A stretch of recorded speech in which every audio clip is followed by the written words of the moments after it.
It's very hard living day to day, not knowing where your child is. Paula Hill hopes that someone who sees these photos will help bring her missing daughter home and help mend her broken heart. She's 8 on here. I wrote her on the back. 10 long years have passed since the young black girl in these precious memories disappeared without a trace.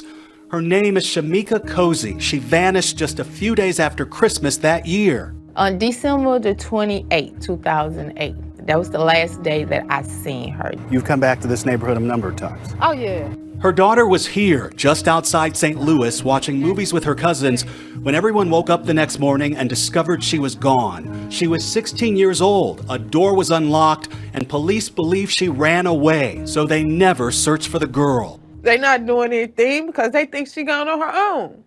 I don't know what to do. I didn't know who to turn to. Shemika Cosey's story was different in the sense that she vanished without a trace. Chandrea Thomas is a local news anchor and reporter who produces a podcast documenting forgotten cases of missing black Americans. This was one of her first.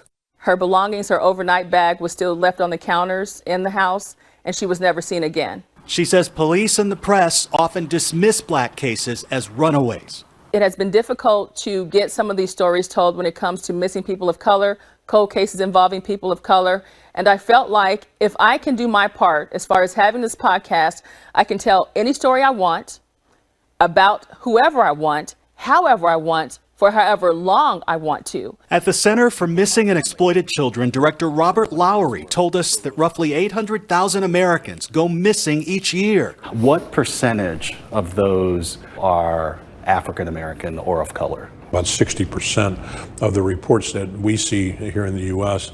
that go in those databases. More than half. Well over half. It really breaks a lot of commonly held thought on who are really the missing children in the U.S. The numbers show that missing black Americans are disproportionately represented. In 2018, more than 30% of all missing persons were black Americans, despite making up just 13% of the total U.S. population. But only around a fifth of those cases are followed by the news. Frustrated with little help and even less attention, Paula Hill and her family went searching on their own. This idea that she ran away, you don't believe that? No. I believe she left on her own with someone? Yes. But she was intending to come back. She was not intending to stay gone for 10 years. We are in front of the Berkeley police station. This is the police department that was investigating this case. We ended up sitting down with Major Art Jackson, who is of course African American, and defends the way police are handling the case. How come the police never did a search on this? There was no evidence to support a physical search. This is one of the hardest things to investigate as a missing person, especially if a person is missing with, like I said, with no signs of anything, just voluntarily walks away. Now, if a person is missing, they've been kidnapped or anything like that, you're going to have signs of struggle. You're going to have things to go by to help you put that piece of the puzzle together. So in reality, sometimes law enforcement and sometimes media, we like, hey, that person did it voluntarily. So that's on them. It is quite the mystery, and there are dozens of missing persons cases that I've followed over the last few years where the effort on the ground and on the airwaves was massive and hopeful. But all of these cases have one significant thing in common. The victims were white Americans. I was one of the reporters covering 17-year-old Caitlin Fresina in 2017, who went missing in Florida. At the same time, 14-year-old Yania Javon Carter disappeared near Atlanta. Carter didn't get half the media attention, but luckily she was found alive. Natalie and Derica Wilson run a foundation that helps search for missing black and Hispanic children. There are so many families of color who are desperately searching for their missing loved one, and they are just asking for just 1 second or a couple of seconds of media coverage, and it can change the narrative for them. We also understand that the decision makers don't look like us, and so these cases are not sensitive enough where they want to air it. We got more than an earful from this group of parents and loved ones of missing black children in Washington, D.C. They told us they'd take a fraction of the compassion and attention that went to the families of Natalie Holloway, Elizabeth Smart, Lacey Peterson, and so many others. When you see me as an African American in this country out covering these cases over and over again of missing white children, It's depressing to you. Yes. I know how many missing people of color that are missing. I would say, well, do he do his homework to talk about us? Yeah, it pissed me off to see you reporting somebody's child other than mine. Me and this person's child can go missing around the same time. But I had to fight to get mine on local news, and this person's on national news with the FBI overnight. Exactly. I was like, I'm tired and I'm frustrated and I'm pissed. They want America to take a greater interest in these names. Unique Harris, Christian Muse, Relisha Rudd, Keisha Jacobs, and Terrence Woods Jr., who went missing last October. Tell me, if you each can tell me about your loved ones. Well, my daughter Unique, I definitely miss her jovial attitude. She always could just walk in a room and brighten up the room, and she kept me laughing even when I didn't want to laugh.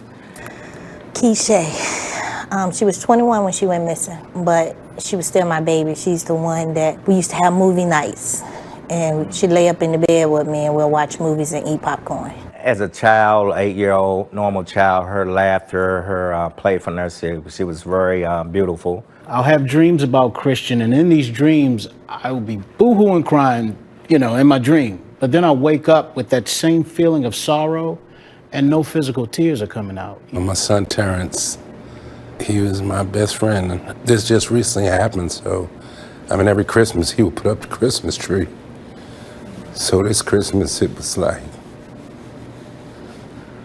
really different,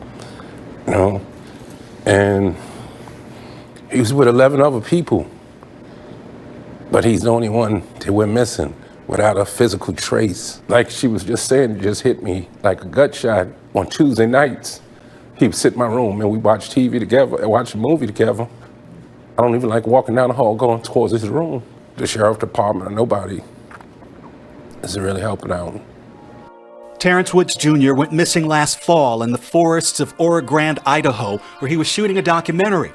Within a week, police ended the search, saying no leads were obtained and no signs of Mr. Woods have been located in the search area. They also say they're continuing to monitor the situation. His father says they've told him nothing since. I think a lot of people get the misunderstanding that we immediately get help from the police department. That's not the case. But there's a small ray of hope shining on the horizon. At the National Center for Missing and Exploited Children, they're bringing in representatives from local law enforcement and the news departments in the D.C. area to point these differences out. We've initiated a minority children initiative here to examine that very question. Those large-scale searches, in our experience, have been predominantly for Caucasian children, and reasons that we don't always understand. As for the families, their voices filled with anger and frustration, they say they'll never stop looking. So, a number of you have been dealing with this for years. What advice do you give to this father who's 4 months in? I'm gonna tell you straight up, don't give up. Like you said, don't accept nothing nobody say. Can't nobody tell you no, and you keep fighting until you can't fight no more. And remember, that's your child, and nobody, and I mean nobody, is going to fight for your child like you do. Do you expect to get answers? Oh, yeah. Everything in my heart is telling me that Keisha is alive, but I believe she is coming home to me. Terrence? My son is coming home. Paula Hill shares this determined optimism. She and her other 2 children have submitted DNA samples to a national registry, praying for a match. And this is her big sister. And when she's down, she looks through these memories of the daughter she's missing and finds her joy. I still have hope that one day I'm going to find my child. For Nightline, I'm Steve Osunsami in Washington.